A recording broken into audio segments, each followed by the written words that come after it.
Hello students, आज हम पढ़ेंगे इम्पोर्टेंट क्वेश्चंस। प्रीवियस ईयर्स के क्वेश्चंस हैं जो कभी ना कभी एग्जाम में आए हुए हैं।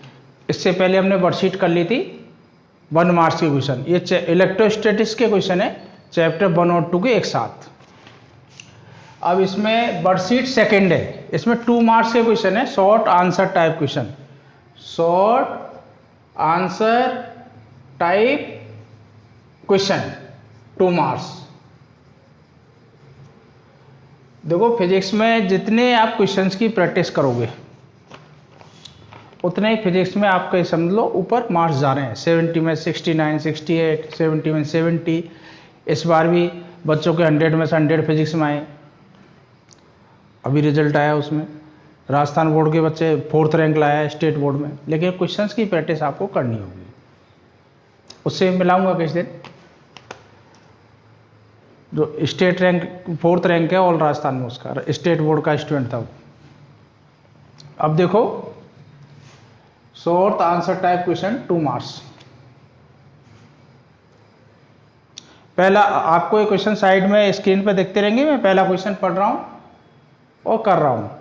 First question, draw a plot showing the variation of electric field E and electric potential V with the distance R to a point charge Q।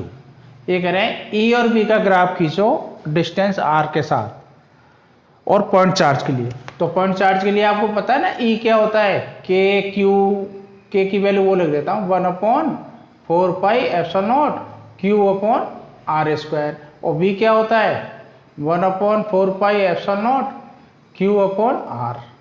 यानी E तो होता है इनवर्सली 1/R² और B होता है इनवर्सली 1/R। जब R की value 1 होगी तो B और E इक्वल होंगे। देखो, इसमें R को 1 कर दोगे तो सेम वैल्यू होगी ना। जब when R equal to 1 unit तो E इक्वल टू क्या हो जाएगा V। देख लो, ये R1 तो ये 1 हो जाएगा, ये 1 हो जाएगा, ये बाकी चीजें सेम है। अब इसका आपको बोल रहा है ग्राफ खींचो E और B में। तो देखो, ये मैं ले रहा हूं इधर E, इधर तो ले लिया R डिस्टेंस, इधर ले लिया E और V। अब इलेक्ट्रिक फील्ड डिस्टेंस बढ़ने से स्क्वायर है, इनवर्स स्क्वायर के इनवर्सली फॉलो कर रहा है, तो डिस्टेंस बढ़ते एकदम कम होगा और V धीरे धीरे कम होगा। तो इसका ग्राफ ये आएगा। देखो, इस तरह से ग्राफ की लगभग नेचर एक जैसी होगी, इस तरह से। तो ये तो E होगा इधर और ये B होगा। ये वैल्यू जो होगी यहां पर, ये R इक्वल टू 1 पे आ रही है, ये R इक्वल टू 1, ये ओरिजिन। R की वैल्यू जब 1 होगी तो ये वैल्यू, जैसे इसको मैं ऐसे लिखता हूँ K, तो KQ हो जाएगी वैल्यू, यानी Q/4πε0। K की वैल्यू यहाँ मैंने ये लिख रहा हूँ, डायलेक्ट्रिक कांस्टेंट नहीं है ये, 4πε0। तो ये वैल्यू कितनी हो गई KQ। ये इसका ग्राफ आ गया। ये E जल्दी डिस्टेंस बढ़ने के साथ तेजी से कम होता है और ये B है, और इस पॉइंट पे दोनों वैल्यू सेम है। ये 2 मार्क्स का क्वेश्चन आया था 2012 में। अब नेक्स्ट क्वेश्चन पढ़ते हैं, सेकंड।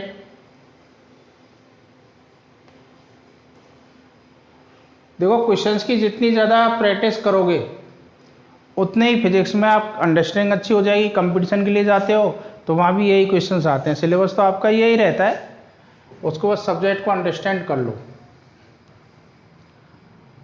अब वर्कशीट सेकेंड, इसको भी मिटाई देता हूं। अब सेकेंड क्वेश्चन,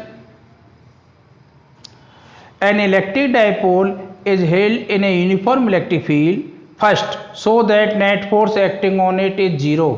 ये शो करो नेट फोर्स उस पर 0 है। The dipole is aligned parallel to the field, find the work done in rotating it through the angle of 180 degree. 2 part पूछे। ये कह रहे हैं, पहले सबसे पहले हमें क्या है, क्वेश्चन को अंडरस्टैंड करना पड़ता है क्या बोल रहा है। तो ये बोल रहा है यूनिफॉर्म इलेक्ट्रिक फील्ड सपोज ऐसे है E, इसमें डाइपोल रखा है -Q और ये +Q। अब इसके बिटवीन डिस्टेंस हम 2a ले रहे हैं, ये 2a।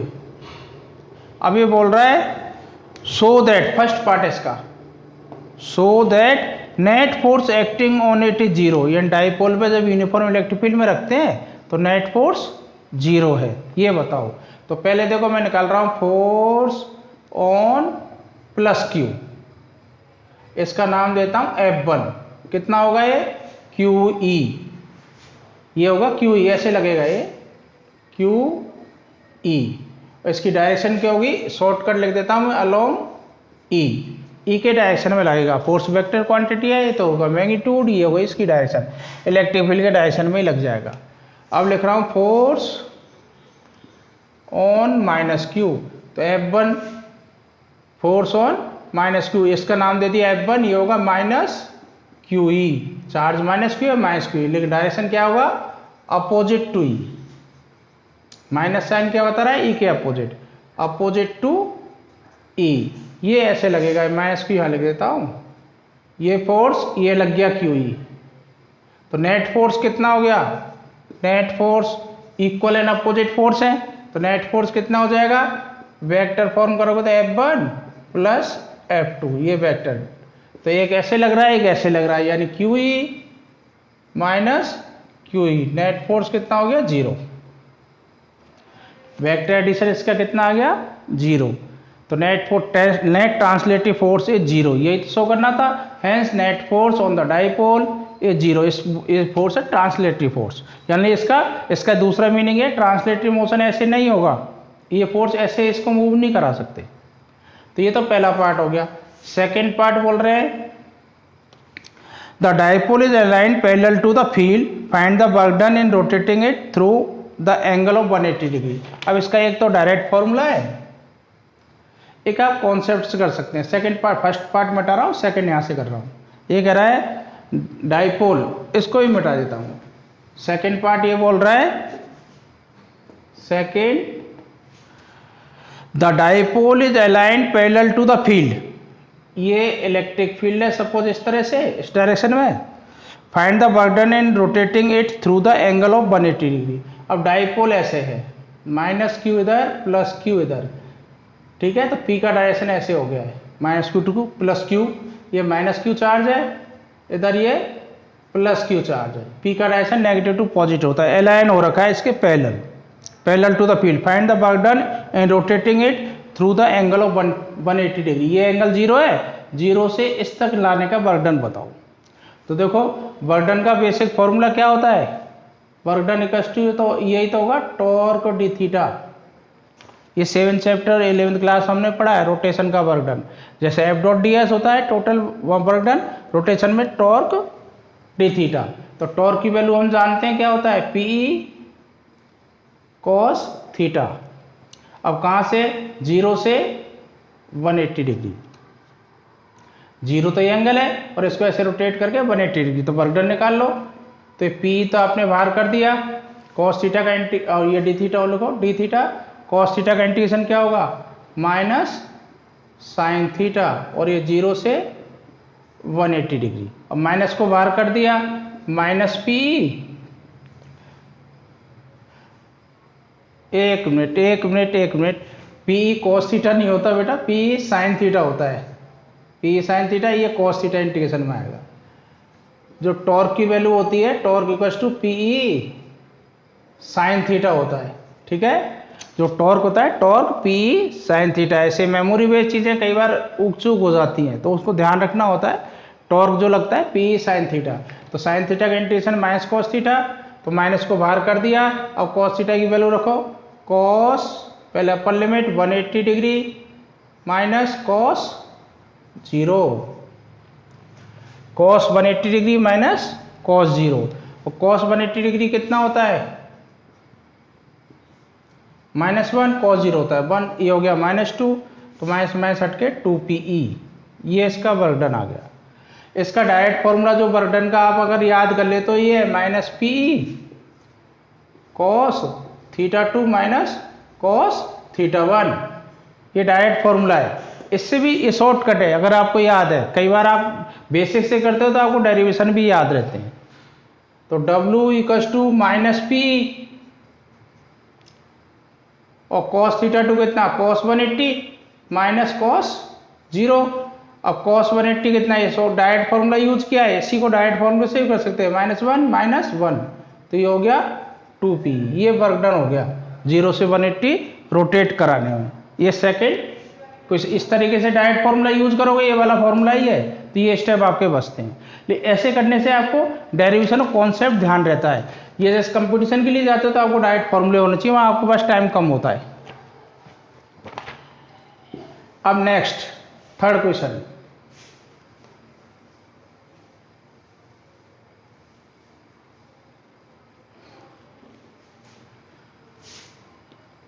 Third, a test charge Q is moved without acceleration from A to C। देखो इसका डायग्राम इसने ऐसे दे रखा है, ये यूनिफॉर्म इलेक्ट्रिक फील्ड है, A to C along the path from A to B and then B to C in electric field is shown in the figure। तो electric field तो इस डायरेक्शन में दे रखा है, ये बोल रहा है, ये 2 पॉइंट ले रखे हैं इसने ऐसे, ये सीधी लाइन है बेटा ऐसे, ये इस तरह से दे रखा है इसने, ये A है, इसके कोऑर्डिनेट दे रखे हैं 2 - 1, ये C है, इसके कोऑर्डिनेट दे रखे हैं -2 -1, और ये B पॉइंट दे रखा है, इसको दे रखा है -2 2। इलेक्ट्रिक फील्ड का डायरेक्शन ये रहा। अब ये कह रहे हैं a test charge Q is moved without acceleration from A to C। A to C move करा है along the path A to B and B to C, ऐसे मूव करा है, पहले ऐसे भी गए फिर B to C गए। इन electric field E as shown in the figure, calculate the potential difference between A and C। A और C के बीच में पोटेंशियल डिफरेंस बताओ। तो AC डिस्टेंस कितनी होगी बताओ इसमें। देखो ये -2 कोऑर्डिनेट है, 2, या तो डिस्टेंस फॉर्मूला से निकालो, नहीं वैसे निकालो। ओरिजिन से कितना है 2 डिस्टेंस पर, ये कितना है -2 डिस्टेंस पर, ठीक है। तो सेम हाइट पर है -1 -1, तो डिस्टेंस फॉर्मूला से डिस्टेंस निकालोगे तो 4 आ जाएगी, 2 इधर 2 इधर, 2 - 2, तो AC कितना डिस्टेंस आ गया 4। नहीं आया समझ में। डिस्टेंस फॉर्मूला भी है, अगर यूज करते हो कोऑर्डिनेट वाला तो x2 - x1 का whole square plus y2 - y1 का होल स्क्वायर। अब देखो x2 कितना है -2 -2 का होल स्क्वायर, और ये कितना है -1 ये 0 हो जाएगा, सेम है, तो ये प्लस है साइन, प्लस ये 0, तो कितना हो गया 4 का स्क्वायर 16, और ये 4 आ जाएगा। तो डिस्टेंस AC के बीच में कितनी आ गई 16। अब ये पोटेंशियल पूछ रहा है, तो पोटेंशियल का फॉर्मूला होता है ना V = EdR या ED, D फॉर डिस्टेंस, तो E तो आपका E है, D कितना है 4, तो E × 4 यानी 4E, ये पोटेंशियल हो गया। ये तो पूछा calculate the potential difference between A and C। अब देखो ये हम जानते हैं इलेक्ट्रिक फील्ड के डायरेक्शन में जाते हैं तो पोटेंशियल कम होता है, तो C का पोटेंशियल ज़्यादा होगा, A का कम होगा। ऐसे इलेक्ट्रिक फील्ड का डायरेक्शन इधर है, इधर मूव करोगे तो पोटेंशियल कम होता जाएगा। तो ये आ गया PC - VA = 4E। ये पहला पार्ट हो गया। At which point of the, second part पढ़ रहा हूँ, at which point of the two is the electric potential more and Y. तो इसमें सेकेंड का ये पूछ रहा है, मैंने बता ही दिया अभी किस पॉइंट पे पोटेंशियल ज़्यादा होगा, तो पोटेंशियल BC पे ज़्यादा होगा BA। अब रीजन ये है E = हम जानते हैं ना formula, E = -dV/dr। Minus sign तो क्या बता रहा है आपको डायरेक्शन, यानी B E की डायरेक्शन में बढ़ते हैं तो B डिक्रीज होता जाता है। या इसको ऐसे ले लो तो dr डिस्टेंस निकालो, dr = क्या आ जाएगा dV/E। ये ऐसे लिख दो तो माइनस साइन हट जाएगा, ठीक है, या लिखा रहने दो चलो। E ये माइनस, तो dr डिस्टेंस हो गई, dV/E ये माइनस साइन। अब E की जैसे आप इलेक्ट्रिक फील्ड के डायरेक्शन में जाओगे, तो इलेक्ट्रिक फील्ड के डायरेक्शन में जाते हो तो dr distance, E electric field के डायरेक्शन में जाते हो dr कम होता जाता है, यानी पोटेंशियल एक कम होता जाएगा dV। या फिर ऐसे भी बोल सकते हो सिर्फ इसके लिए, तो जैसे ये कोई चार्ज है, अब इधर ये आप मूव कर रहे हो तो ये पोटेंशियल जो इक्विपोटेंशियल सरफेस की तो पोटेंशियल की वैल्यू कम होती जाती है। या ये नेगेटिव साइन जो शो करता है माइनस साइन, ये क्या शो कर रहा है इलेक्ट्रिक फील्ड जैसे यूनिफॉर्म है, तो dV की वैल्यू माइनस आ रही है। माइनस आने का मतलब बाद में इलेक्ट्रिक फील्ड के डायरेक्शन में आप मूव करते हो तो पोटेंशियल चेंज नेगेटिव आता है, यानी बाद का पोटेंशियल कम आता है। नेगेटिव साइन यही शो करता है, negative sign shows if we move in the direction of the electric field then potential decreases, तो पोटेंशियल डिक्रीज होता जाता है। तो हायर पोटेंशियल क्या होगा, सी पर, और इस डायरेक्शन में मूव कर रहे हो तो इधर जो भी पॉइंट पड़ेंगे उसका पोटेंशियल कम होता जाएगा, तो पोटेंशियल सी पर ज़्यादा होगा। और ये नेगेटिव साइन यही बताता है। नेगेटिव साइन क्या बताता है, जैसे दो का डिफरेंस ही तो बता रहा है डीवी, चेंज इन पोटेंशियल, ये चेंज इन पोटेंशियल बता रहा है। डिस्टेंस का तो यहाँ यूज नहीं करना, कितना डिस्टेंस है तो कंपेयर नहीं कर रहे हम, लेकिन डीवी क्या बता रहा है माइनस साइन के बाद का पोटेंशियल कम हो रहा है। ठीक है, अब नेक्स्ट, तो इसका आंसर ले सकते हो, if you move in the direction of the electric field then potential decreases, वो नेगेटिव साइन यही शो करता है। अब fourth question, two uniformly large parallel thin plate having charge density plus sigma and minus sigma are kept in X Z direction. Z direction ऐसे ले लेते हैं, x ऐसे ले लेते हैं। ठीक है, तो दो प्लेट ऐसे रखी हुई है, ये एक प्लस सिग्मा एक माइनस सिग्मा, ये सपोज प्लस सिग्मा भी देख लेते हैं, नीचे भी आ सकती है प्लस सिग्मा, ये minus sigma, surface charge density, दो प्लेट ये ऐसे रखी हुई है। ऐसे जेड डायरेक्शन ऐसे होगी, एक्स ऐसे हो गई, तो वाई डायरेक्शन फिर ऐसे हो गई है।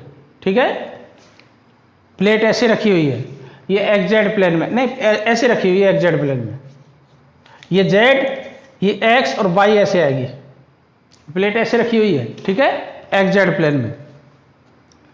अब प्लस सिग्मा माइनस सिग्मा, आगे पढ़ रहा हूं question.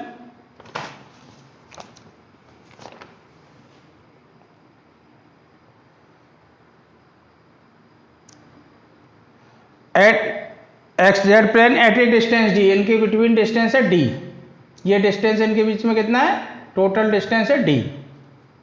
Apart sketch an equivalent surface due to electric field between the plate.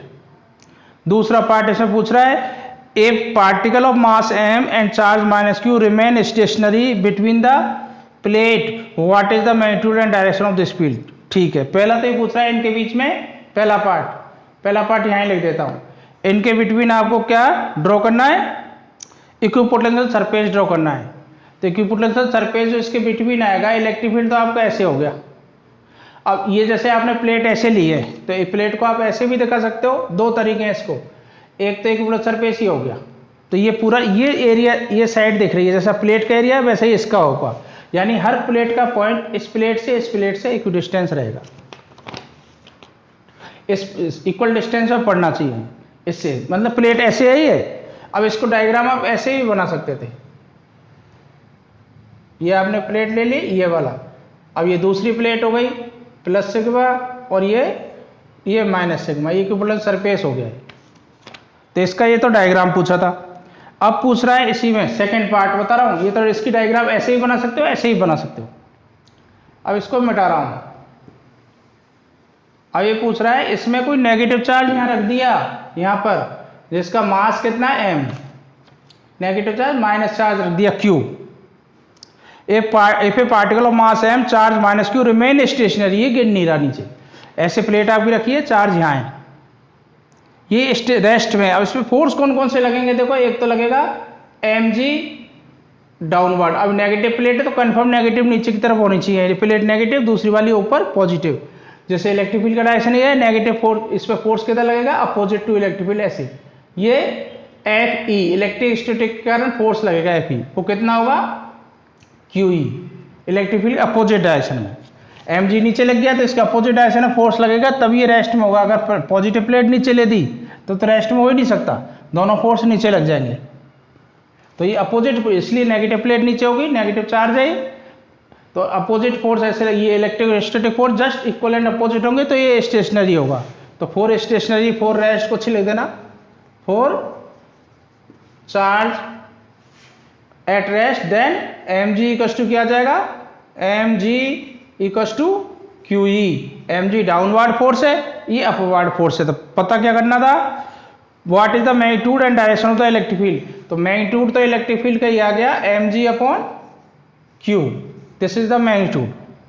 Direction क्या होगी, positive plate to negative plate या डाउनवर्ड। एक जेड प्लेन दे रखा है, जेड को अपने अपवार्ड ले रखा है, नेगेटिव जेड में भी हो सकता है, तो ये होगा, वैसे भी mg डाउनवर्ड होता है, तो इलेक्ट्रिक फील्ड क्या होना, mg तो डाउनवर्ड ही है, तभी इसको बैलेंस कर रहा है, तो इलेक्ट्रिक फील्ड का डायरेक्शन क्या होगा, direction of E vertically downward, आप लिख देना लैंग्वेज में, वर्टिकली डाउनवर्ड या नेगेटिव जेड एक्सिस, इसमें जेड एक्सिस ही बोली है, mg को बैलेंस कर रहा है इसलिए वर्टिकली डाउनवर्ड होगा। अब मैं 5th क्वेश्चन पढ़ रहा हूं।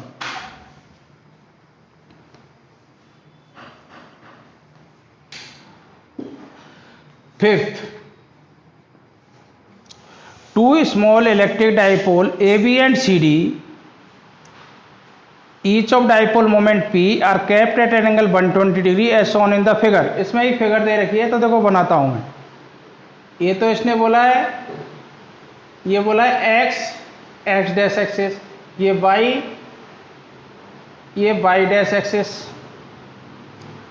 AB डाइपोल इसने ये बोल रखा है, A पॉइंट यहाँ दे रखा है और B पॉइंट वो उतना इक्वल है, B पॉइंट ये दे रखा है। A पे बोला है इसने प्लस Q और इस पे बोला है इसने माइनस Q, और CD इसने ऐसे दे रखा है, D पॉइंट ये दिया है, ये माइनस Q है और ये प्लस Q है, ये D और ये C, ये CD है।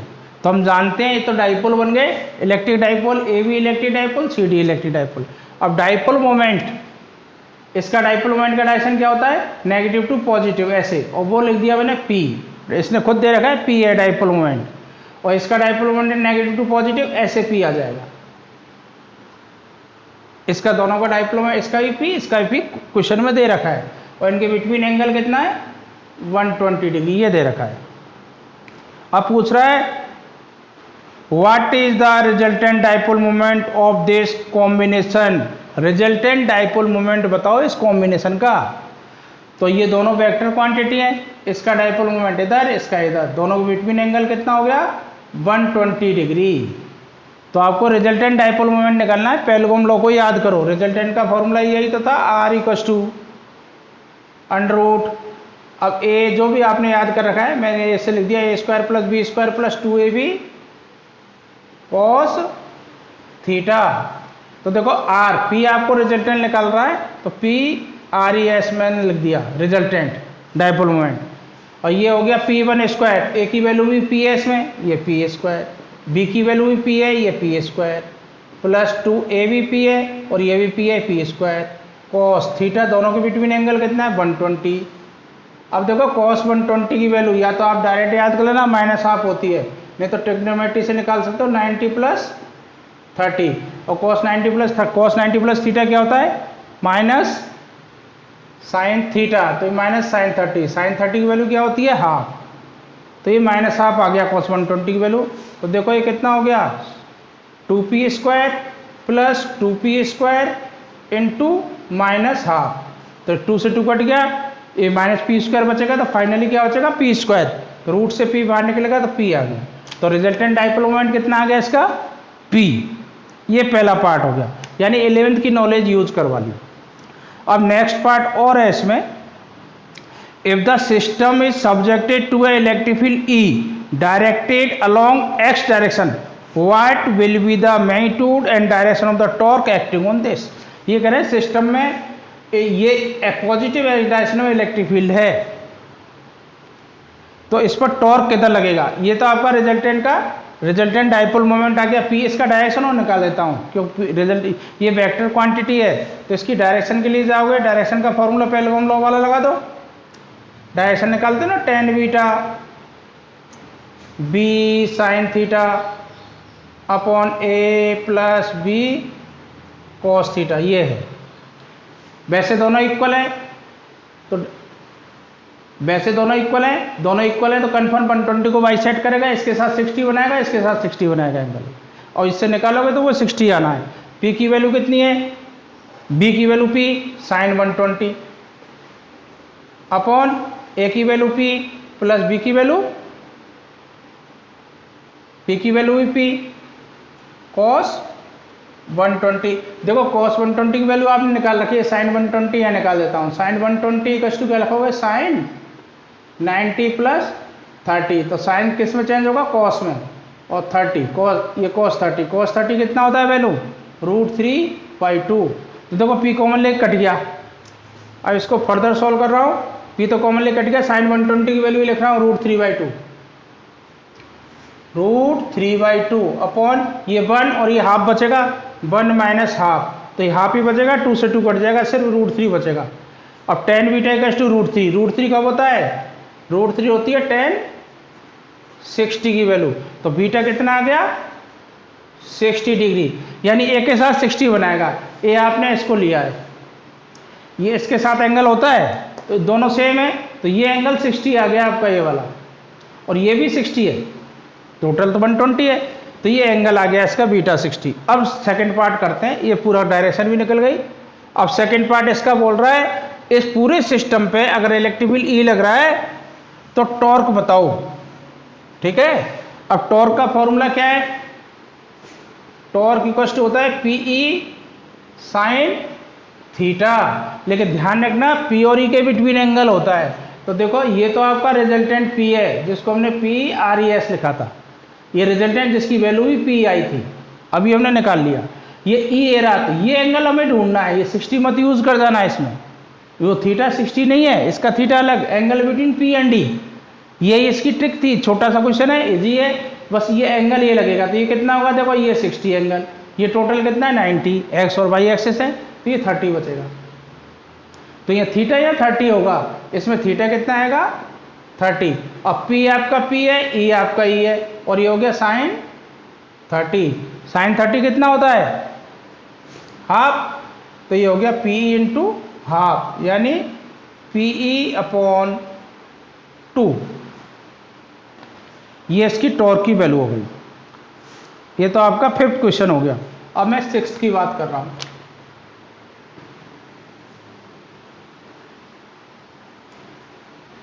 अब देखो 6th क्वेश्चन पढ़ रहा हूं। Figure shows two identical capacitance C1 and C2, इसमें भी डायग्राम पहले बना लेते हैं।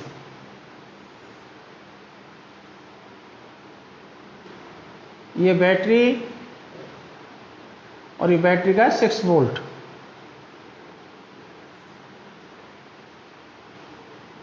ये कैपेसिटर जिसका नाम दे रखा है C1 और 1 माइक्रोफैराड इसकी कैपेसिटी है। यहाँ एक स्विच दे रखा है S, और यह दूसरा कैपेसिटर है C2, इसकी कैपेसिटी 1 माइक्रोफैराड। अब क्वेश्चन पढ़ रहा हूँ।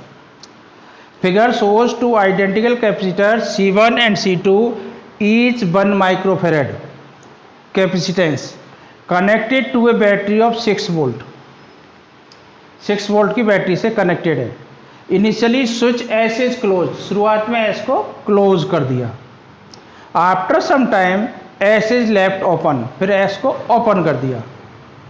After some time S is left open and dielectric slab of dielectric constant K equals to 3 are inserted to fill completely the space between the plate of the 2 capacitor. बाद में इनके इसको switch off करके दोनों को dielectric medium से completely fill कर दिया, जिसका डाइलेक्ट्रिक कांस्टेंट 3 है।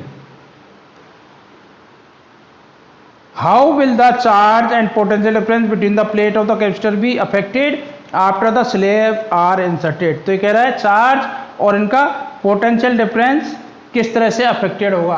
तो देखो जब पहले आपने ऑन किया तो दोनों का पोटेंशियल पैरेलल है, सेम रहेगा 6 वोल्ट 6 वोल्ट। बाद में आपने ओपन कर दिया इसको और बाद में फिर डाइलेक्ट्रिक स्लैब डाला, तो इसमें ध्यान रखना जो आपको वीडियो में बताया ये केस बताए हुए कनेक्टेड डिसकनेक्टेड, तो C1 तो बैटरी से कनेक्टेड रहेगा S1 ऑफ करने के बाद भी कनेक्टेड, और C2 डिसकनेक्टेड रहेगा, याद रखना। जब आप इसको ओपन कर दोगे तो बैटरी से हट गया, ये बैटरी से कनेक्टेड रहेगा। तो जब बैटरी से कनेक्टेड है तब इसमें स्लैब डाली गई है डायलेक्ट्रिक स्लैब, और जब बैटरी से डिसकनेक्टेड तब इसमें स्लैब डाली गई है। अब ये पूछ रहा है चार्ज बताओ, तो C1 का चार्ज बताना है और C2 का बताना है। तो पहले 4C1 जा रहा हूँ, 4C1। अब देखो अब इसकी कैपेसिटी कितनी हो गई C1 की, C1 की पहले C1 की कैपेसिटी सपोज C है, दोनों की सेम है, C मान लेता हूँ एक बार। इसकी कैपेसिटी C, इसकी भी C, और C की वैल्यू कितनी है 1 माइक्रोफेरेड है। और डाइलेक्ट्रिक स्लैब डालती कैपेसिटी कितनी K टाइम्स हो जाएगी, तो ये हो गई KC। अब K कितना है 3 और ये कितना है C1, तो ये हो गई इसकी कैपेसिटी हो गई 1 इंटू माइक्रोफेरेड में माइक्रोफेरेड में था, फेरेड में लिख दिया, यानी 3 इंटू 10⁻⁶ फेरेड ऐसा यूनिट में, ये इसकी कैपेसिटी हो गई। अब इसका पोटेंशियल बैटरी से कनेक्टेड है, तो B तो इसका क्या रहेगा 6 वोल्ट ही रहेगा, तो चार्ज कितना हो जाएगा Q1। अब चार्ज बाद का चार्ज बता रहा हूँ, Q1 डैश लिख देता हूँ, प्रीवियस चार्ज ही बताऊंगा। Q1 कितना हो गया, Q1 dash equal to C1B। C1 कितनी कैपेसिटी है अब इसकी 3 इंटू 10⁻⁻⁶, B कितना है 6, तो कितना हो गया 18 इंटू 10⁻⁻⁶ कूलाम या 18 माइक्रो कूलाम। ये तो इसका बाद का चार्ज हो गया, स्लैब डालने के बाद, आफ्टर इंसर्टेड द स्लैब। और स्लैब से पहले कितना आया था इसका, स्लैब से पहले अगर निकालते हो तो Q1 निकाल रहा हूँ, चार्ज A4 C1 के लिए जा रहा हूँ Q1, तो वो होगा CB। पहले कैपेसिटी कितनी थी C, तो C कितनी थी 1 माइक्रोफेरेड 10⁻⁻⁶, B कितना है 6, तो ये हो गया 6 इंटू 10⁻⁻⁶, यानी चार्ज कितना चेंज हुआ है Q1 डैश इक्वल टू इसका 3 टाइम्स 3Q1, तो C1 का चार्ज 3 टाइम्स हो गया पहले का। अब C2 की बात करते हैं। अच्छा, इसका पोटेंशियल ही पूछा है, वो भी निकाल देता हूँ। Potential difference between the plate of the capacitor. अब ये तो बैटरी से कनेक्टेड है, तो पोटेंशियल तो वही रहेगा same, potential remain same, potential remain same, जितना पहले था उतना ही अब रहेगा, रिमेन सेम, और that is equals to B। B का मतलब 6 वोल्ट, ये ऐसे लिख दो, वो पहले 6 वोल्ट था, बाद में 6 वोल्ट रहेगा, C1 के लिए था। अब हम C2 के लिए जा रहे हैं, ठीक है। अब हम C2 के लिए निकालते हैं, तो देखो C1 का चार्ज कितना आ गया 18, पहले था 6, तो ये डाटा यहाँ लिख देता हूँ, अगर आपको कंपेयर भी कर लेना। Q1 18, Q1 डैश है बाद का 10⁻⁻⁶, और Q1 कितना था 6 इंटू 10⁻⁻⁶, यूनिट लिख देना कूलाम। और B तो इसका भी 6 वोल्ट है, बाद में भी 6 वोल्ट रहेगा, because it is connected with A battery. अब C2 के लिए जा रहे हैं। C2 डिस्कनेक्टेड है, जब डिस्कनेक्टेड है तो चार्ज कौन भेजता है, बैटरी, तो charge remain same, charge change नहीं होगा, तो इसका charge remain same because it is disconnected. Charge भेजने वाला सोर्स क्या है, बैटरी, बैटरी नहीं है तो चार्ज कैसे चेंज हो सकता है। कोई कैपेसिटर है, उसको आपने चार्ज कर रखा है, उसके बिटवीन आपने कोई डाइलेक्ट्रिक स्लैब इंसर्टेड कर दी, तो चार्ज तो सेम रहेगा, उसका पोटेंशियल चेंज होगा, तो चार्ज रिमेन सेम। यानी चार्ज इनिशियल कितना था Q2, चार्ज क्या होता है Q इक्वल्स टू CB, तो C इसकी कैपेसिटी कितनी है 1 इंटू 10⁻⁻⁶, और B कितना है 6, तो इसका ये रहेगा 6 इंटू 10⁻⁻⁶ कूलाम। और बाद का charge after insertion the dielectric slab Q1 dash, ये भी यही रहेगा, charge remain same, charge change नहीं होगा बिकॉज बैटरी डिस्कनेक्टेड। अब इसका पोटेंशियल देखो, तो इनिशियल पोटेंशियल इसका क्या था V1, V2 लिख देता हूँ, 2 के लिए जा रहा हूँ, बैटरी से कनेक्टेड था, पैरेलल कनेक्टेड है, जितना बैटरी का था उतना ही इसका रहेगा 6 वोल्ट। अब आपने क्या कर दिया, डाइलेक्ट्रिक स्लैब इंसर्ट कर दी बिटवीन द प्लेट, और उसका भी डाइलेक्ट्रिक कांस्टेंट कितना है 3, तो अब डायरेक्ट भी आपका B क्या हो जाएगा V2 dash after insertion the dielectric slab. जब डाइलेक्ट्रिक स्लैब इंसर्ट कर दी उसके बाद V2 डैश क्या होगा B/K टाइम्स कम हो जाता है, ठीक है, 1/K टाइम्स। तो B तो आपका कितना था 6 और ये कितना है 3, तो ये हो गया 2 वोल्ट। जब डाइलेक्ट्रिक स्लैब, अब ये कैसे आया B/K, ये भी बता देता हूँ। जैसे इलेक्ट्रिक फील्ड क्या होगा इसका, इनिशियली इलेक्ट्रिक फील्ड यही तो होगा, E not equals to sigma upon epsilon not. ये इनिशियली बता रहा हूँ, जब वैक्यूम है, एयर है प्लेट के बिटवीन, तो ये क्यू सरफेस चार्ज डेंसिटी है। सरफेस चार्ज डेंसिटी ये सिग्मा भी क्या होता है, Q upon A area plate, Q total charge, तो हो जाएगा Q upon epsilon not A. ये इलेक्ट्रिक फील्ड है। अब जब डाइलेक्ट्रिक स्लैब इंसर्ट कर दोगे तब ये क्या आ जाएगा, तब हो जाएगा E upon sigma epsilon naught. Epsilon naught equals to क्या होता है, एप्सिलॉन नॉट को एप्सिलॉन नॉट की टर्म में लिखोगे तो क्या लिखोगे, के एप्सिलॉन नॉट। अब सिग्मा की वैल्यू लिख दो इसमें, क्यू अपॉन ए, तो ये हो जाएगा क्यू के एप्सिलॉन नॉट ए। तो ये क्यू अपॉन एप्सिलॉन नॉट तो ई नॉट है, यानी ई 1 अपॉन के टाइम्स कम हो गया, तो बी इक्वल्स टू क्या होता है, ई डी। अब दोनों के बिटवीन प्लेट की तो डिस्टेंस कम हो ही नहीं है, ई आपका कम हो गया है, कितना, ई नॉट अपॉन के। तो ई नॉट अपॉन के और ये D, E not D initial potential था, इसको मिटा रहा हूँ, तो ये आ गया बी नॉट अपॉन के। ये बी नॉट अपॉन के कैसे लिखा है, यानी इनिशियल पोटेंशियल का 1 अपॉन के टाइम्स। तो इनिशियल 6 था, बाद में के कितना है 3, तो 2 वोल्ट हो गया। तो इसका पोटेंशियल कितना हो गया, 2 वोल्ट, 6 से 2 हो गया। ये बाद का पोटेंशियल है। ये आपका 6th क्वेश्चन था। अब मैं 7th क्वेश्चन की बात कर रहा हूं।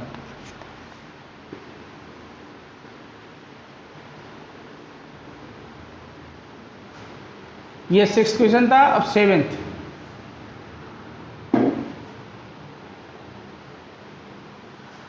A thin state infinitely long conducting wire having charge density lambda is enclosed by a cylindrical surface। देखो ये इन्फिनिटली लॉन्ग वायर है, इसकी लीनियर चार्ज डेंसिटी लैम्डा दे रखी है, enclosed by a cylindrical surface of radius R. इसको ऐसे enclose कर रखा है सिलिंड्रिकल सरफेस से, इसकी रेडियस है आर एंड लेंथ है इसकी L. Its axis coinciding with the length of the wire, इसकी सिलेंडर की एक्सिस और वायर की के ऊपर ही है इसकी axis, with the length of the wire। Find the expression for the electric flux through the surface of the cylinder। इससे निकलने वाला इलेक्ट्रिक फ्लक्स बताओ। तो ये तो इजीली निकल जाएगा, by Gauss law, by Gauss law, ठीक है। गॉस लॉ क्या होता है, emerging flux outgoing flux through a close surface is equal to enclose charge upon total enclose charge upon epsilon naught. अब यहाँ देखो फाई आपको निकालना है, समेशन क्यू कितना होगा, यहाँ कितनी लेंथ आई इसमें, लैम्डा, यूनिट लेंथ का चार्ज कितना है, लैम्डा, तो ये लैम्डा एल हो जाएगा। तो phi outgoing flux through cylindrical surface is, summation Q की जगह लिख दो lambda L upon epsilon not. ये 2 मार्क्स का क्वेश्चन आया था, ठीक है। तो outgoing flux through this surface lambda L upon epsilon naught. अब 8th क्वेश्चन,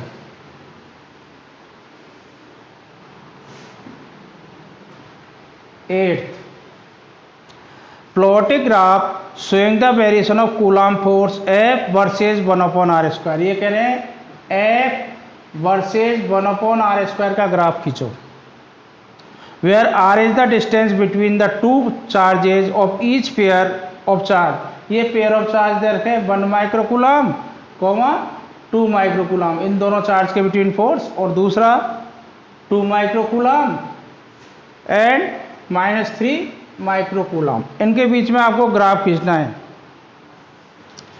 तो ग्राफ देखो, पहले तो हम कूलॉम्स लॉ का फॉर्मूला एक बार लिखते हैं। F इक्वल्स टू क्या होता है, 1 अपॉन 4 पाई एप्सिलॉन नॉट, या इसको K भी ले सकते हैं, Q1 Q2 upon are square. अब इसमें देखो F और 1 अपॉन आर स्क्वायर में ग्राफ खींचना है, तो F और 1 अपॉन आर स्क्वायर मैंने ऐसे ला दिया, तो इक्वल्स टू क्या बचेगा, इसको K लिख देता हूँ। K डायलेक्ट्रिक कांस्टेंट नहीं है, लेकिन ये इस कांस्टेंट की वैल्यू इजी रहेगा लिखना, K Q1 Q2, इसको K लिख दिया है। तो ये ग्राफ का स्लोप आ जाएगा, F अगर वाई एक्सिस पे ले लोगे 1 अपॉन आर स्क्वायर इधर ले लो, इनमें तो ग्राफ खिंचवा रहा है तो ये स्लोप देगा K Q1 Q2। अब K की वैल्यू हम जानते हैं 9 × 10⁻⁹ है, और Q1 Q2 ये रहे। अब ये दोनों तो रिपल्सिव फोर्स है, रिपल्सिव फोर्स पॉजिटिव आएगा, और ये नेगेटिव है, अट्रैक्टिव फोर्स होगा, अट्रैक्टिव फोर्स नेगेटिव आएगा। तो देखो इसका ग्राफ ऐसे आएगा, ये F ले लिया, इधर ये 1 अपॉन आर स्क्वायर ले लिया, तो एफ इसमें सारी चीज़ें कांस्टेंट है, तो F direct equal to 1/r² भी है। अब 1/r² को जैसे आपने ले लिया x, तो F direct equal to x हो गया, ये x ही तो बन गया। तो ग्राफ कैसा आएगा इसका, स्ट्रेट लाइन आएगा। तो ये ग्राफ इस तरह से आएगा, ये तो इसके बीच में हो गया 1 और 2 के बीच में, तो इसका स्लोप आएगा ना, देखो निकालोगे k इंटू 2 यानी 2k, ये रख दिया मैंने डायरेक्ट कैलकुलेट करके, Q1 Q2 के 1 और 2, 2k इंटू 10⁻⁶। ठीक है। अब इस स्लोप के लिए लिख रहा हूँ कम ज़्यादा, कई बार और ज़्यादा डीप में पूछ जाए, यहाँ तो रिक्वायरमेंट नहीं है। अब k की वैल्यू आप लिख दो 2 इंटू 10⁹, यही तो होती है इसकी वैल्यू, इंटू 2 नहीं 9 इंटू 10⁹, और ये 2 और इंटू 10⁻⁶, तो ये कितनी वैल्यू आ गई, 9 2 18 इंटू 10⁻3। ये f/r² की के Q1 Q2 वैल्यू आ गई, ये इसका स्लोप आ गया। और इसका स्लोप निकालोगे तो कितना आएगा, f 1/r², यानी k Q1 Q2 इसका बनेगा। तो देखो k कितना है इसका, k होता है 9 इंटू 10⁹, इंटू Q1 कितना है 2, एक मिनट इसमें 2 बार आएगा 10⁻⁶, एक इसका एक इसका, एक और आएगा 10⁻⁶, तो ये -3 रह जाएगा। ठीक है, कि इसका दोनों की वैल्यू आएगी ना, ये भी 10⁻⁶, 10⁻⁶, तो ये 2 इंटू 10⁻⁶ यहाँ लिख देता हूँ, 10⁻⁶ इंटू 3 इंटू 10⁻⁶, ये माइनस साइन मैंने यहाँ डाल दिया, ये अट्रैक्शन बता रहा है। 9 2 18, 18 3 54 इंटू ये 12 10⁻⁻3। अब देखो इसका स्लोप ज़्यादा आएगा, ये तो आ गया, इसको पॉइंट में लिखोगे 0.018 और इसका आएगा 0.054, उससे ज़्यादा वैल्यू है। तो स्लोप मीन्स ये एंगल ये ज़्यादा आएगा, और ये नेगेटिव भी है, माइनस साइन भी है इसमें, ये इसकी कैलकुलेशन की जरूरत नहीं थी, ओरल आप दे सकते थे। तो इसका स्लोप नेगेटिव साइन तो नीचे आएगा ना, फिर वैसे इसका थोड़ा इससे स्लोप ज़्यादा कर देना।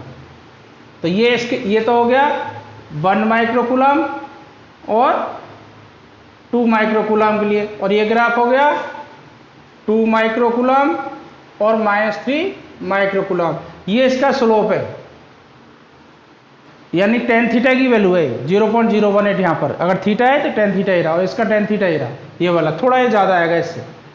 ये इस डायरेक्शन में f है, ये देखो f ऐसे है, और इस डायरेक्शन में नेगेटिव f हो गया, इधर 1/r² है, तो ये इन दोनों के बीच में ये ग्राफ आएंगे। ये फोर्स अट्रैक्टिव बता रहा है, ये रिपल्सिव फोर्स बता रहा है। अब 9th क्वेश्चन,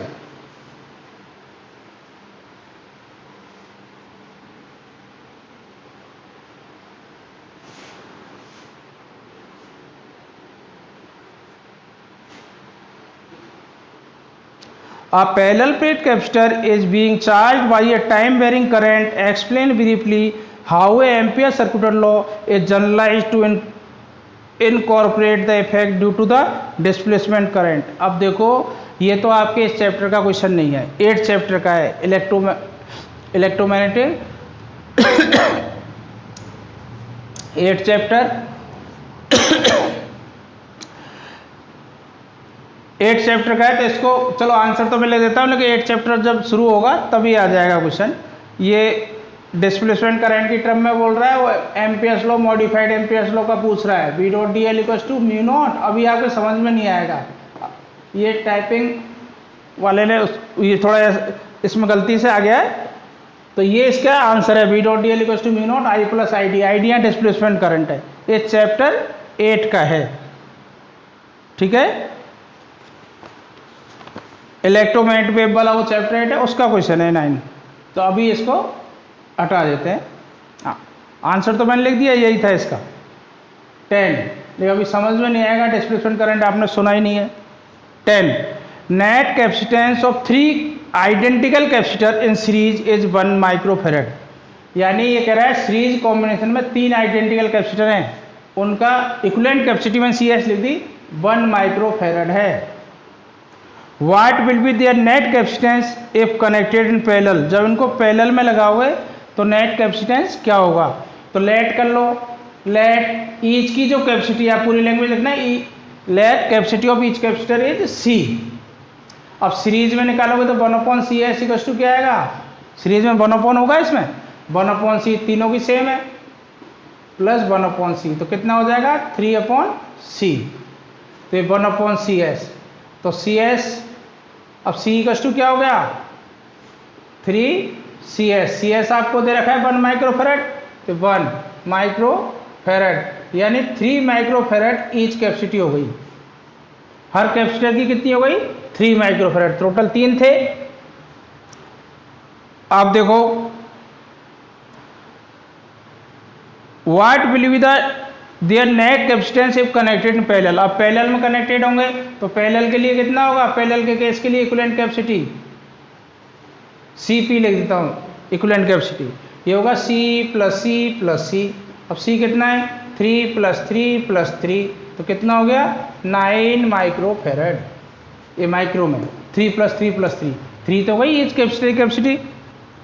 आगे ही पूछ रहा है find the ratio of energy stored in the two configuration if they are both connected to the same source.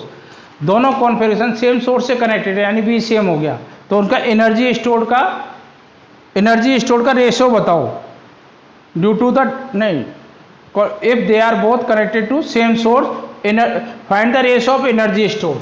तो देखो पहले सीरीज के लिए जा रहा हूं, सीरीज के लिए एनर्जी का फॉर्मूला क्या होता है, एनर्जी को मैं लिख रहा हूं E और सीरीज के लिए C लगा रहा हूं। बेसिक फॉर्मूला ये लिख देता हूं 12CV², B दोनों का सेम है तो यहां हो जाएगा 12CSV²।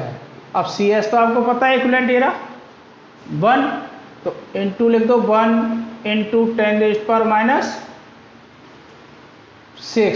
और ये V² भी पोटेंशियल। और पैरेलल के लिए कितनी हो जाएगी एनर्जी EP, ये हो जाएगा 12CPV²। 12CP कितना है 9 × 10⁻⁶ और ये V² दोनों का सेम इसलिए सेम सोर्स से कनेक्टेड है। अब देखो इनका रेशो पूछ रहा है तो रेशो बना दो EC/EP, ठीक है EC/EP कितना आएगा, देखो ये रेशो बनाओ तो सब V² कट जाएगा, हाफ कट जाएगा 1/10⁻⁶ ये -6 भी कट गया, डायरेक्ट लिख दूँ 1/9 आएगा, ये भी कैंसिल आउट 1/9 ये रेशो आएगा। तो अब रेशो में लिखते हो तो ये EC सीरीज का एनर्जी, ये पैरेलल की एनर्जी इक्वल्स टू 1:9, ये इसका आंसर होगा। बस आपको सीधा फॉर्मूला याद होना चाहिए था। 10th क्वेश्चन था। अब 11 question,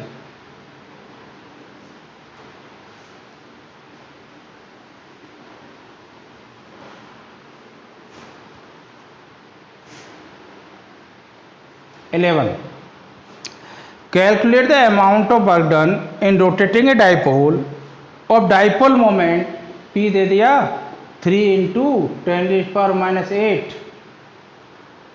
coulomb metre from its position of stable equilibrium to position of unstable equilibrium. Stable equilibrium क्या होता है θ = 0, अनस्टेबल इक्विलिब्रियम ये θ1 लिख देता हूँ, θ2। अनस्टेबल इक्विलिब्रियम क्या होता है θ = 180 डिग्री। इन्हें यूनिफॉर्म इलेक्ट्रिक फील्ड इसने दे दी 10⁴ न्यूटन पर कूलम। आपकी चॉइस है, डायरेक्ट फार्मूला यूज कर लो, आपकी चॉइस है, बेसिक में चल जाओ। डायरेक्ट फार्मूला तो ये है -PE वर्क डन का cos θ2 - cos θ1, या फिर वैसे करते तो W = क्या लिखते टॉर्क dθ और यहाँ लिमिट कितनी 0 से 180 डाल देते, पहले भी किया हुआ है ऐसे क्वेश्चन, और PE sin θ डाल के कर लेते। अब इसकी वैल्यू लोगों P की कितनी है 3 × 10⁻⁸, E कितना है 10⁴ cos θ2 180 cos 180 माइनस cos 0, तो ये तो हो गया -3 × 10⁻⁴, 4 माइनस हो गए।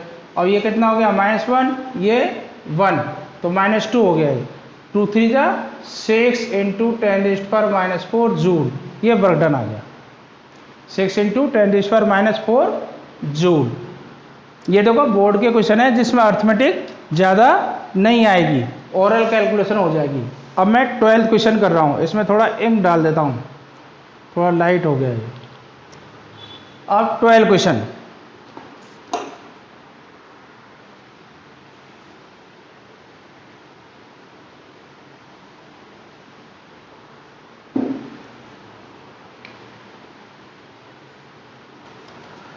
two identical parallel plate capacitors C1 and C2 have capacitance C each। दो आइडेंटिकल पैरेलल प्लेट कैपेसिटर है और दोनों की कैपेसिटी कितनी दे रखी है? C। एक एरा और एक यहाँ बना देता हूँ, एक एरा, इसकी भी कैपेसिटी C, इसकी भी C, इसका नाम C1, इसका नाम C2। The space between their plate is now filled with the dielectric as shown. अब इसको भर दिया गया है, इसको भर दिया, कंप्लीटली फिल कर दिया, जिसका डाइलेक्ट्रिक कांस्टेंट है K। इसको इस तरह से भर दिया, इसका क्या बोला है? K1 है, और इधर भर दिया कंप्लीटली, ये K2 है, पूरा भर दिया, मतलब स्केच किया है। और इनका डिस्टेंस, इसका भी D और इसके प्लेट का डिस्टेंस भी D, लेकिन ये जो डिस्टेंस है L/2 है और ये भी L/2 है। If the two capacitors still have equal capacitance, obtain the relation between dielectric constant K, K1, K2। ये कह रहा है इसकी कैपेसिटी और इसकी कैपेसिटी फिलअप करने के बाद भी सेम थी, पहले C थी, अब भी इसकी C है। ठीक है, अब हम सपोज कर लेते हैं प्लेट का एरिया A और डिस्टेंस बिटवीन देम तो D दे ही रखी है, तो C इक्वल्स टू आपका क्या होगा?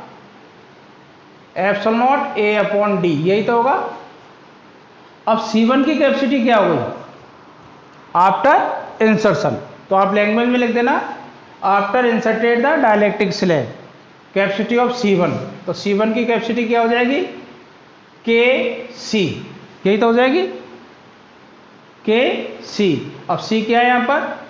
KC लिखा रहा है, तो C की वैल्यू ये रही। ठीक है, ये तो इसके लिए हो गया। अब इसमें जाओ, अब इसमें देखो दो कैपेसिटर हो गई है और दोनों कैपेसिटर ये पैरेलल कनेक्टेड हैं। पैरेलल कैसे? जैसे एक प्लेट इधर कनेक्ट करोगे तो ऐसे ही तो होगा, ये पैरेलल कॉम्बिनेशन हो, जैसे इसको ऐसे कनेक्ट कर दिया, ये पैरेलल, इसकी एक प्लेट, इसकी एक प्लेट, ये सीरीज कॉम्बिनेशन ही रहे, पैरेलल कॉम्बिनेशन है। पहले तो ऊपर वाले की कैपेसिटी निकालो, अपर पार्ट की। अपर पार्ट की कैपेसिटी क्या होगी? एरिया इसमें हाफ हो गया, डिस्टेंस तो वही है D, तो ये हो गया ε0 A/2D, और वो डाइलेक्ट्रिक स्लैब और इंसर्ट कर रखी है K1, ये हो गया। तो इसको मैं लिख सकता हूँ, ये हो गया K1 ε0 A/2D। ये अपर पार्ट की। लोअर पार्ट की निकालो, लोअर पार्ट का एरिया भी हाफ ही हुआ है कि पूरी प्लेट का एरिया है, तो इसका हाफ L/2 डिस्टेंस दिया, आधी, तो आधा एरिया। तो इसमें डाइलेक्ट्रिक स्लैब K2 है, K2 इसका भी सिमिलरली यही हो जाएगा 2D। अभी दोनों पैरेलल कनेक्टेड है, ध्यान रखना, ये कॉम्बिनेशन पैरेलल का है, ये इस तरह से कनेक्टेड है, ऐसे। जब भी इसको यूज करोगे इस तरह से कनेक्ट होंगे पैरेलल, तो यहाँ जोड़ोगे आप बैटरी से तो दोनों एक ही पॉइंट से जुड़ रहे होते हो, तो ये पैरेलल कॉम्बिनेशन होगा। पैरेलल कॉम्बिनेशन की इक्विवेलेंट कैपेसिटी क्या आएगी? C1 उसको लिख दिया, C2 इसको लिख देता, C2 नाम है तो C2 डैश लिख देता हूँ। यानी अब कैपेसिटी क्या हो गई? इन दोनों को प्लस कर दो, यही तो कि पैरेलल में तो ऐड हो जाते हैं, तो देखो प्लस करोगे 2D कॉमन आ जाएगा, तो ये आ जाएगा ε0 A/2D, और ये आ जाएगा K1 प्लस K2। ε0 A/D क्या है? C, तो ये हो गया C/2 K1 प्लस K2, ये C2 डैश और ये C1। अब कंडीशन क्या बोली? अब इसने इन दोनों की कैपेसिटी अब भी इक्वल है, सेम है, तो ये हो जाएगा C1 = C2 डैश। ठीक है, तो C1 कितना है? KC, C2 डैश कितना है? C/2 K1 plus K2। ठीक है, C से C कट गया, 2 इधर ले जाओ, तो ये आ गया relation 2k equals to k1 plus k2। ये अच्छा क्वेश्चन था, 2011 में आया है। तो इनमें आपस में रिलेशन क्या आ गया, 2k equals to k1 plus k2। अब मैं 13 क्वेश्चन कर रहा हूं। State the principle of device that can build up high voltage of the order of few million volt. देखो ये बैंड डायग्राफ जनरेटर है, ठीक है। अब बैंड डायग्राफ जनरेटर आपके सिलेबस से हटा दिया है, अब नहीं है सिलेबस में। वैसे इसका प्रिंसिपल किसका, बैंड डायग्राफ जनरेटर है, जो कोरोना डिस्चार्ज पर बेस्ड है। और एक इसका 2 स्पेयर होते हैं, होलो स्पेयर, उसके अंदर दूसरा स्पेयर और रखा हुआ है। तो जो भी इनर चार्ज दोगे तो सारा चार्ज उसके सरफेस पर आता है, यानी कंडक्टिंग वायर से जोड़ते ही सारा चार्ज अपर स्फीयर पर आ जाएगा। ये इसके प्रिंसिपल और बेस्ड है, लेकिन अब आपके सिलेबस में नहीं है, तो 13 क्वेश्चन को मैं छोड़ रहा हूँ। जो डायग्राम वर्किंग ये पूछा है इसमें 3 मार्क्स। ये stage reaches in the device when the potential is the outer sphere can not be increase आप फर्दर बाई फिलिंग अप। हाँ, एक पर्टिकुलर वोल्टेज से ज़्यादा इसको पोटेंशियल नहीं दिया जा सकता बैंड डायग्राफ जनरेटर का। उसका कारण है टू डिस्चार्ज करने लग जाता है सराउंडिंग की गैस को, तो उसका भी पोटेंशियल एक लिमिट से ज़्यादा नहीं दिया जा सकता। अब मैं 14 क्वेश्चन कर रहा हूँ, 13 तो आपके सिलेबस में नहीं है। 14 you are given in air filled parallel plate capacitor C1. The space between its plate is now filled with the slab of dielectric constant K1 K2 as shown in C2। ये same question है, तो इसमें diagram नहीं है, अब diagram में बना देता हूँ। ये 2 कैपेसिटर उसी की तरह ही है। You are given in air filled parallel plate capacitor C1, ये आपको C1 दिया है। The space between its plate is now filled with the slab of dielectric constant K1 K2। ये कहना है इसका अब हमने डायलेक्ट्रिक स्लैब K1 K2 से फिल कर दिया। एक तो अभी किया था क्वेश्चन 12, एक इसमें इस तरह से फिल कर दिया, ये K1 से और ये K2 से, ये K2। अब ये डिस्टेंस d/2, ये डिस्टेंस d/2, ये वाली, यानी हाफ हाफ भर दिया इस तरह से। Find the capacitance of the capacitor C2। अब इसका नाम C2 हो गया। If area of plate A, इसका प्लेट का एरिया A है और ये डिस्टेंस कितनी है, D है, and distance between the plate is D। तो इसकी कैपेसिटी पूछ रहा है। अब इसकी कैपेसिटी क्या होगी C1 की, एप्सिलॉन A अपॉन D। ये तो डायरेक्ट फॉर्मूला है पैरेलल प्लेट का। इसका डायग्राम आप बना लेना, इस क्वेश्चन में डायग्राम टाइप नहीं हुआ है, ठीक है, तो टाइपिस्ट ने कहीं छोड़ दिया है वो 14 का। तो ये 14 का डायग्राम है इस तरह से। तो ये पहले इस वाले क्वेश्चन से थोड़ा चेंज हो गया, ये पहले ऐसे भरा था, अब इसमें डिस्टेंस हाफ हो गई। अब इसमें कॉम्बिनेशन ही बदल गया, इसमें सीरीज कॉम्बिनेशन होगा। जैसे आप बैटरी से कनेक्ट करोगे ना, ऐसे इसको यूज करोगे, तो ये कैपेसिटर अलग, ये अलग, दोनों सीरीज से जुड़ जाएंगे। इस तरह से कनेक्ट होगा, ये प्लेट टू प्लेट, ये सीरीज कॉम्बिनेशन होगा। तो इसके 2 पार्ट हो गए। पहले फर्स्ट पार्ट का निकाल रहा हूं, कैपेसिटी ऑफ फर्स्ट पार्ट। अब इसका मैं C2 डैश लिख देता हूं। तो देखो क्या होगा, डायलेक्ट्रिक स्लैब K1, इसमें Kn2 होगा, एप्सिलॉन नॉट है ही, एरिया प्लेट का एरिया बिल्कुल सेम है वही, ये डिस्टेंस कितनी हो गई d/2। तो ये हो गया 2K1 epsilon not A upon D। ये इसकी अब कैपेसिटी हो गई। अब C2 double dash second part की, आप पूरी लैंग्वेज लिखना, ये सेकेंड पार्ट इसको माना है, ये फर्स्ट, ये second, capacity of second part में ये फॉर्मूला यूज कर रहा हूँ, C = K epsilon not A upon D। अगर कोई मीडियम इंसर्ट कर देते हो, फुल कर देते हो, तो ये हो जाता है फॉर्मूला। ये ईयर के लिए K टाइम्स, तो इसमें हो गया K2 epsilon not, area same लेकिन ये डिस्टेंस इसकी भी हाफ, तो ये हो जाएगा 2K2 epsilon not A upon D। अब इसकी कैपेसिटी पूछ रहा है, ये कैसे कनेक्टेड है, वो था इन सीरीज, ये सीरीज में कनेक्टेड है, ध्यान रखना, ठीक है। अब सीरीज की कैपेसिटी क्या होती है, ये तो मैंने लिख दिया, इसका यूज नहीं है, यहां कर देता हूं इसको। देखो सीरीज में कैपेसिटी कैसे निकलेगी, 1 अपॉन करके, तो तो सी का डायरेक्ट लिख दो, सी एस इक्वल टू यही तो होगा क्या नाम लिखा है इसका, C2 डैश, जैसे ऐसे, चलो ऐसे लिख दो, तो 1 करके लिख, जैसे आपने निकाल दो ना 1/RP वो फॉर्मूला, या 1/CP CS सीरीज के लिए 1/C1 + 1/C2, तो एलसीएम ले लोगे तो ये C1 + C2/C1 यही तो आएगा। तो CS कितना हो जाएगा, C1 C2 C1 + C2, ऐसे मैं डायरेक्ट लिख रहा हूँ उसको। तो यहाँ जो इसकी इक्विवेलेंट कैपेसिटी है C2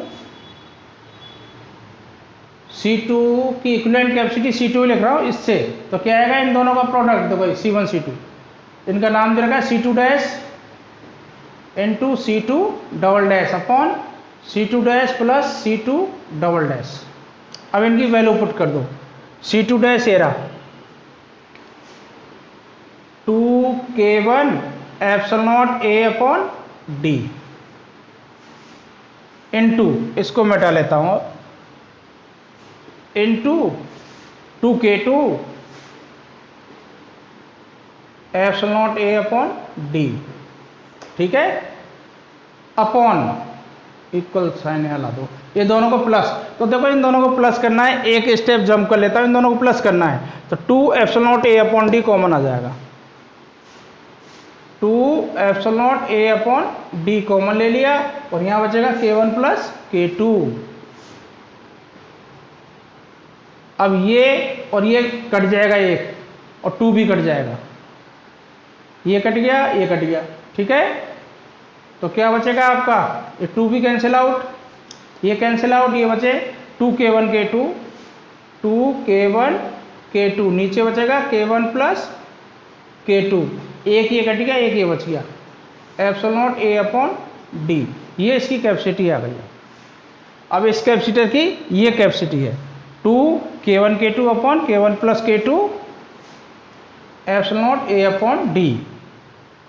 ये आपका 14, इसका डायग्राम आप इसमें बना लेना, क्योंकि डायग्राम के बिना क्वेश्चन नहीं होगा, डायग्राम बदल दोगे तो आंसर ही बदल जाएगा इसका, तो इसलिए इस डायग्राम का आंसर ये है। अब मैं 15 क्वेश्चन कर रहा हूँ, 15 सेम है, देखो 15 क्वेश्चन एज इट इज है, ये आपके लिए छोड़ रहा हूँ as it is. You are given an air filled parallel plate capacitor C1, the space between in plate is now filled with the slab of dielectric constant K1 K2 as shown in C2.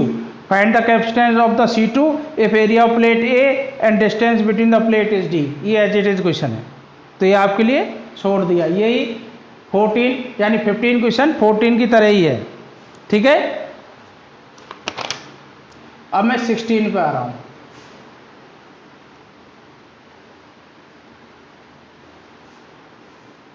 उसमें diagram नहीं था, तो बेवकूफ़ ने 15 बना के इसमें डाल दिया वो क्वेश्चन, और टाइपिंग है रिपीट कर गया वो, या सेम क्वेश्चन को रिपीट कर दिया, उसमें डायग्राम नहीं था तो उसको एज इट इज कर दिया, तो रिपीट हो गया ये। तो 15 क्वेश्चन ही किया है, मान लो ये मैंने अभी 14 यानी 15 क्वेश्चन एज 14, ये 16। अब 16 क्वेश्चन कर रहा हूँ। Draw the equivalent surface due two point Q greater than 0। Q greater than 0 का मतलब ये पॉइंट चार्ज है जिसका पॉजिटिव चार्ज हो गया ग्रेटर देन 0 का, इसके इक्विवेलेंट सरफेस बनाओ। सपोज Q आपका यहाँ रखा है, तो इक्विवेलेंट सरफेस ऐसे होंगे, और बनाते हो ये ऐसे आ जाएंगे स्फेरिकल। अब फील्ड लाइन बनाते हो, जब कभी कभी फील्ड लाइन भी बना लेता है, पॉजिटिव है तो आउट गोइंग हो जाएगी ये ऐसे, इधर ऐसे निकाल देना एरो बार। ये इक्विवेलेंट सरफेस का डायग्राम आ गया। अब इसका ये तो ए पार्ट था, B part. Are these surface equidistance from each other? No. ये इफ नॉट एक्सप्लेन वाई। ये सभी इनके बीच का डिस्टेंस सेम होगा? नहीं होगा। ये वो फॉर्मूला है E इक्वल टू होता है ना -dV/dr, तो dr इक्वल टू क्या हो जाएगा -dV/E। अब जैसे जैसे चार्ज से दूर जाओगे, आप लैंग्वेज में लिखना, तो dr बढ़ेगा, E डिस्टेंस बढ़ेगी ना, तो E कम होता जाएगा। दूर जाओगे तो डिस्टेंस बढ़ेगी, E कम होगा तो dr भी ज़्यादा होगा। इन्वर्सली है, जैसे जैसे आप दूर जाओगे इनका गैप ये बढ़ता चल जाएगा। इसका मीनिंग ही निकला, सपोज इसका डिस्टेंस d1 है और ये d2 है, रेडियस से ले लेना, स्फेरिकल है, ठीक है। तो D1 छोटा होगा D2 से, क्योंकि इलेक्ट्रिक फील्ड जैसे जैसे कम होता जाएगा, दूरी बढ़ेगी इलेक्ट्रिक फील्ड कम होगा, इलेक्ट्रिक फील्ड कम होगा तो इनके बिटवीन डिस्टेंस ही बढ़ेगा, इक्वल डिस्टेंस नहीं होगा। D1 यूनिफॉर्म इलेक्ट्रिक फील्ड होता है तब D1 D2 सेम होता है, इलेक्ट्रिक फील्ड कम होता जा रहा है इसलिए बाद की डिस्टेंस बड़ी होगी। अब 17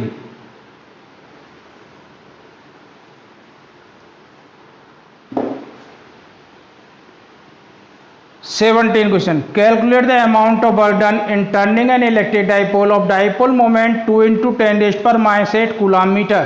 डाइपोल मोमेंट कितना दे दिया, 2 × 10⁻⁸ कूलम मीटर।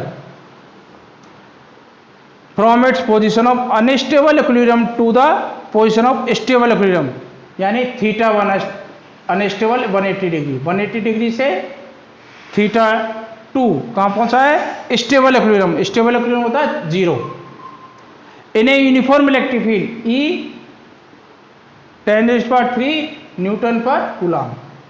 तो इसमें वर्क डन डायरेक्ट फॉर्मूला भी यूज कर सकते हो, याद है, अदरवाइज नहीं है याद तो W = टॉर्क T θ, और टॉर्क की वैल्यू PE sin θ, ये d θ। अब एलिमेंट डाल दो, θ1 कितना 180 से और θ2 0 तक, P तो आपका बाहर हो गया, sin θ का इंटीग्रेशन होता है माइनस cos θ और लिमिट 180 to 0, तो माइनस को मैंने बाहर कर दिया। अब लिमिट की वैल्यू रख रहा हूँ, इसमें इंक डाल लेता हूँ। अब लिमिट की वैल्यू रख दो, माइनस साइन पहले बाहर कर दिया, अब लिमिट की वैल्यू रख रहा हूँ। तो पहले upper limit cos 0 minus cos 180, तो P की अब माइनस P की वैल्यू रखो 2 × 10⁻⁸। अब जैसे फॉर्मूला याद है वही बता दूंगा अभी। E की वैल्यू 10⁻³ और cos 0 1, ये -1 तो माइनस ये +1, ये 2 बन गया, 2 2 जा 4, तो ये हो जाएगा -4, ये 2 की पावर -8 था, -8 माइनस माइनस हो गया, ये 5, क्या था ये वर्क डन, वर्क डन आ गया जूल में। एक डायरेक्ट फॉर्मूला ऐसे अगर याद है, याद नहीं है और उस केस में अगर रॉन्ग लगा दिया तो पूरा रॉन्ग हो जाता है। इस केस में कोई छोटी मोटी एरर होती है तो आपके मार्क्स मिल जाते हैं, लेकिन ये एकेडमिक के लिए, कंपटीशन के लिए आपको डायरेक्ट फॉर्मूला याद करने पड़ेंगे जिससे आपका टाइम सेव हो। ये है वो cos θ2 माइनस cos θ1। अब इसमें θ2 तो कोई क्या लिखोगे 0 और θ1 लिखोगे 180, तो यही बन जाएगा। ये डायरेक्ट लगा के यहाँ से स्टेप शुरू हो जाएंगे। तो ये 17 क्वेश्चन और 2 मार्क्स के क्वेश्चन है। अब देखो 18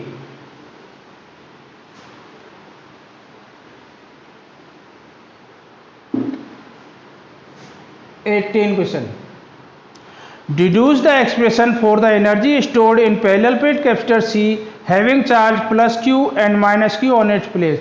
ये तो डायरेक्ट डेरिवेशन है, आपको वीडियो में भी करा रखा है, लेकिन एक बार ब्रीफ करके मैं बता देता हूँ। ये कह रहा है कोई पैरेलल प्लेट कैपेसिटर है, इसका एक्सप्रेशन एनर्जी स्टोर्ड का एक्सप्रेशन निकालो एनर्जी का।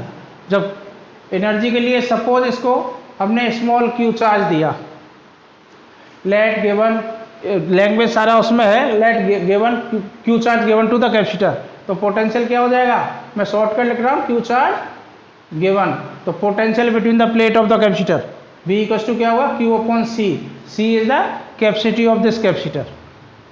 Now dq small charge, now additional charge small ऐसे लिख दो, नाउ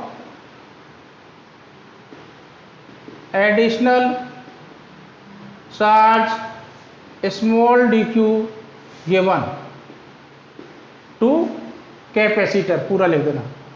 अब dq चार्ज कैपेसिटर को दिया, देन वर्क डन, तो वर्क डन कितना होगा, वर्क डन यहाँ चार्ज देने में वर्क डन कितना हो रहा है, तो dw, w क्या होता है q × v, तो v तो पोटेंशियल चार्ज कितना दिया dq, v की वैल्यू ये लिख दो q/c dq। अब टोटल वर्क डन जाओ, टोटल वर्क डन के लिए तो w क्या होगा q/c × dq, 1/c कांस्टेंट अब ये कहाँ से कहाँ तक कितना चार्ज दिया वो लिमिट भी डालता हूँ। चेंज क्या है डी क्यू का, डी क्यू का चेंज कितना 0 से q तक, तो 0 से q यहाँ लिख देता हूँ। तो 1/c constant q do q, q का इंटीग्रेशन क्या होगा जैसे x dx x²/2, तो q का होगा q²/2 और 0 से q और लिमिट रख दो, ये तो 0 हो जाएगा, ये क्या हो जाएगा q²/2 और ये 1/c तो q²/2c। ये वर्क डन है और this work done stored as energy, तो ये एनर्जी आ गया, यू लिख देता हूँ एनर्जी के लिए q²/2c। अब इसकी शक्ल चेंज कर सकते हो, q की वैल्यू c भी रख दोगे, जैसे q की वैल्यू आपने c भी रख दिया तो ये हो जाएगा हाफ cv², ये cv का रिलेशन एक आ जाएगा हाफ qv, ठीक है। ये तो cv का, ये qc का, एक c हटा दोगे यहाँ से, इसकी वैल्यू जाओगे c की q/v, तो ये हाफ qv बन जाएगा। तो ये एनर्जी स्टोर का फॉर्मूला आ गया। ये आपको डेरिवेशन था, ये तो पहले भी करा रखा है और वीडियोस में भी है।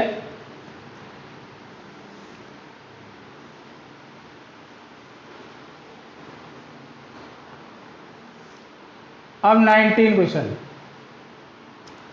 2 point charge plus 2 point charge at 2 microcoulomb minus 2 microcoulomb are placed at a point A and B 6 cm apart. Draw the equivalent surface of the system. अच्छा, पहले तो ये पहला पार्ट करते हैं। देखो ये कह रहे हैं 2 माइक्रोकूलम यहाँ रखा है और माइनस, चलो माइनस इधर लिख देते हैं, हाँ माइनस प्लस ये 2 माइक्रोकूलम यहाँ रखा है, इनके बिटवीन डिस्टेंस कितनी है 6 सेंटीमीटर है। अब पहला पार्ट पूछ रहे हैं इनका इक्विवेलेंट सरफेस ड्रॉ करो, तो इक्विवेलेंट सरफेस क्या है, पहले पॉजिटिव चार्ज है कितना है माइनस लेता हूँ, माइनस चार्ज 2 माइक्रोकूलम, ये तो आपका ये मैं ले लिया चार्ज का है, और इधर ये प्लस 2 माइक्रोकूलम ये ले लिया है, ठीक है। अब इनके इक्विवेलेंट सरफेस है तो कहीं ना कहीं दोनों का पोटेंशियल यहाँ 0 हो जाएगा मिड पॉइंट पर।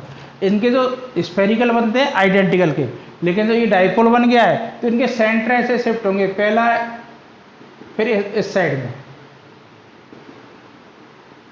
अब यहाँ कहीं ना कहीं पोटेंशियल 0 है, इसका सेंटर इधर शिफ्ट हो जाएंगे। ये इसके डायग्राम आपको याद रख लेना है, क्योंकि इसका पोटेंशियल के कारण इसका डिक्रीज होगा तो ये डिस्टेंस इधर बढ़ेगी इसकी, और बीच में कहीं पोटेंशियल 0 होगा, इसलिए इस बीच में गैप छोड़ना। तो इस तरह इसका डायग्राम हो गया। अब इसका B part, second part, why do the equivalent surface get closer to each other near the point charges, why do the equipotential surface get closer to each other near the point charges. ये कह रहे हैं equivalent surface closer to each other near the point charges, point charge के पास ये पास में क्यों होते हैं और पॉइंट चार्ज से दूर जाते हैं तो इनके बीच में डिस्टेंस क्यों बढ़ती है, तो इसका रीजन तो वही है, ई इक्वल्स टू क्या होता है minus d B upon d r, तो डी आर क्या होता है minus d B upon E. अब जैसे दूर जाते हो, जैसे जैसे आप पॉइंट चार्ज से दूर जाते हो तो ई की वैल्यू क्या होती है डिक्रीज होती है, ई की वैल्यू कम होगी तो डी आर क्या होगा बढ़ेगा।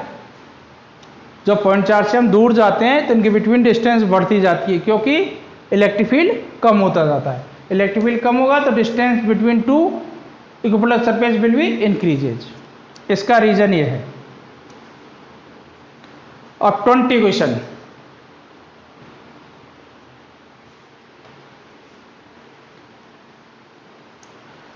so that the electric field at the surface of a charged conductor is given by, ये कह रहा है कोई भी कंडक्टर है उसके सरफेस पे इलेक्ट्रिक फील्ड इंटेंसिटी ये होती है, ये शो करो n k, where sigma is the surface charge density, n cap is the unit vector normal to the surface in outward direction, यानी कोई कंडक्टर है उसके n cap unit vector perpendicular to the surface. तो ये prove करो, तो देखो इसको हमने वीडियो में भी कर रखा है सेकेंड चैप्टर में, किसी भी कंडक्टर का वो गाउस लॉ से किया है। अब यहाँ एग्जाम्पल से कर देता हूँ, और वीडियो में देखोगे दूसरे मेथड से कर रखा है, गाउस लॉ का यूज करके एक स्मॉल सिलेंड्रिकल बॉक्स लिया है, उससे निकाला है कि शेप कैसी भी हो कंडक्टर की। यहाँ मैं एग्जाम्पल लेके कर देता हूँ। हमने सपोज कर लिया, एग्जाम्पल ले लिया किसका, let be consider sphere, consider a sphere of radius R, capital R उसकी रेडियस है। ठीक है, हमें क्या निकालना है? Electric field intensity. ठीक है, उसके सरफेस पर, इलेक्ट्रिक फील्ड इंटेंसिटी सरफेस पर। तो स्फीयर के इलेक्ट्रिक फील्ड, अब चार्ज उसका कितना है? Suppose radius R and charge consider hollow sphere ले लेना, क्योंकि इसमें होलो या मेटेलिक स्फीयर बोलना, hollow sphere of radius R. ठीक है, let and charge distributed over the surface is, छोटा क्यू लेता हूं, कैपिटल क्यू स्मॉल क्यू कुछ ही ले लो, ये पूरा लिखना है। And charge is distributed over the surface uniformly is Q. तब इसका electric field at the surface कितना होगा? E at the electric field at the surface, E equals to, हम फॉर्मूला जानते हैं, के Q upon are square, 1/4πε0 Q upon are square, ये होता है। ये आपकी पहली इक्वेशन हो गई।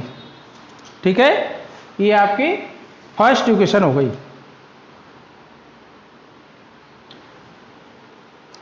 अब सरफेस चार्ज डेंसिटी की टर्म में लाना है। अगर देखो ये आपका स्फीयर है, इसकी रेडियस आर है, चार्ज इसका क्यू है, तो सरफेस चार्ज डेंसिटी इसकी क्या होगी? Surface charge density, surface charge density sigma क्या होगा? Total charge upon surface area, यही तो होगा। तो क्यू की वैल्यू क्या आ गई इससे? 4πr² सिग्मा, ये वैल्यू यहां रख दो, ये सेकेंड। तो from first and second, from first and second Q की वैल्यू यहां रख रहा हूं। तो देखो E इक्वल्स टू क्या आएगा? 1/4πε0, क्यू की वैल्यू दी 4πr² sigma upon are square. R square से आर स्क्वायर कट गया, 4π से 4π कट गया, ये आ गया sigma upon epsilon. This is the electric field intensity at the surface of the conductor. अब इसको वेक्टर फॉर्म में ऐसे लिखते हैं, E equals to sigma upon epsilon n k, क्योंकि electric field always perpendicular to the surface of the conductor होती है। ये भी हम पीछे प्रूव नोट्स में वीडियो में कर चुके हैं। तो ये आपका 20 क्वेश्चन था। अब इसके बाद देखो ऐसा है, ये अभी पहले हमने, इससे पहले हमने वर्कशीट की थी 1 मार्क्स की।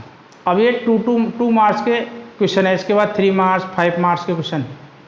अब एमसीक्यू भी आते हैं, तो एमसीक्यू भी आपको कराएंगे। तो पहले 2 मार्क्स, ज़्यादातर क्वेश्चन 1 मार्क्स 2 मार्क्स के ही हैं। वो 3 मार्क्स के क्वेश्चन भी वो स्प्लिट कर देता है, 1 1 1 + 1 + 1 1.5 + 1 + 2 इस तरह से। तो ज़्यादा क्वेश्चन आपकी प्रैक्टिस होनी चाहिए 1 और 2 मार्क्स की। जितने ज़्यादा क्वेश्चन की आप प्रैक्टिस करोगे उतने आपके लिए हेल्पफुल है। तो ये मैंने अभी ये 20 क्वेश्चन कराए हैं। अभी इसी वर्कशीट में नियर अबाउट 55 के आसपास क्वेश्चन है, तो अभी और कराऊंगा। तो इसका एक पार्ट मैंने करा दिया, जैसे एक ज़्यादा बड़ी क्लास होती है, बच्चे बोर हो जाते हैं, तो इसको इसके बाद फिर नेक्स्ट जस्ट 20 तक करा दिए, 20 का 21 से स्टार्ट कर देंगे। इसके बाद 2 मार्क्स के करा के फिर एक बार इनकी प्रैक्टिस करना, 3 मार्क्स 4 मार्क्स। और जितने ज़्यादा फिजिक्स में क्वेश्चन से बोर मत होना। किसी भी आपने अभी 12th का रिजल्ट आया है तो उनसे पूछना जो अच्छे मार्क्स लाए हैं, तो उन्होंने क्वेश्चन की प्रैक्टिस की है। और जो क्वेश्चन की प्रैक्टिस करेगा तभी कुछ इसमें मार्क्स आएंगे, थ्योरी से मार्क्स नहीं आएंगे। आपने रट लिया उससे काम नहीं चलेगा।